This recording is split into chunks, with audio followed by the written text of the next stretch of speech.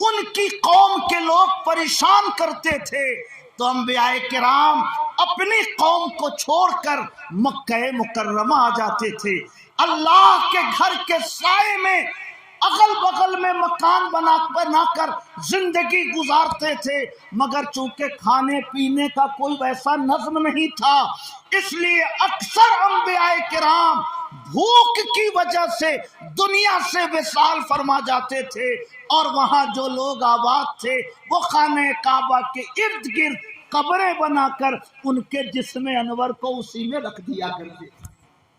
سمجھ رہے ہیں؟ ایک بزرگ گزرے ہیں سید عبدالعزیز دباغ رحمت اللہ علیہ، ابریز شریف میں فرماتے ہیں مقام ابراہیم کے پاس حضرت ابراہیم جلوہ فرما ہوتے ہیں اپنے غلاموں کے ساتھ، مقام مستجاب پر حضرت عیسیٰ علیہ السلام اینی ٹائم جلوہ گر رہتے ہیں، حتیم کے پاس حضرت موسیٰ علیہ السلام جلوہ گر رہتے ہیں۔ سبحان اللہ، اینی ٹائم جہاں اتنے بڑے بڑے نبی انبیاء کرام جلوہ گر رہتے ہوں، اس فضا میں اگر کوئی گنہگار مسلمان پہنچ جائے تو اسے مقدر کا دھنی نہیں کہیں گے تو کیا کہیں گے؟ سمجھ رہے ہیں؟ اس لیے میرے بھائیوں، جب اللہ کا بہت بڑا کرم کسی بندے پر ہوتا ہے تب جا کر اسے مکہ شریف اور مدینہ شریف کی حاضری نصیب ہوا کرتی ہے۔ ہم عشق والے ہیں، ہم محبت والے ہیں، اس لیے مدینے کا ذکر ہم زیادہ کرتے ہیں، مگر یہ نہ سمجھنا کہ مکے کی کوئی اہمیت نہیں ہے، مکے کی کوئی فضیلت نہیں ہے، اس دھوکے میں نہ رہنا۔ مدینے کا ذکر ہم زیادہ اس لیے کرتے ہیں کیونکہ وہاں نبیوں کے سردار رہتے ہیں، مگر مکہ بھی ہمارے لیے کوئی کم نہیں ہے، یہاں 300 انبیاء کرام مطاف کے اندر تشریف فرما ہے، اللہ نے انہیں آخری آرام گاہ اسی سرزمین پر عطا فرمائی۔ کہیے سبحان اللہ، اور محبت سے کہیے سبحان اللہ۔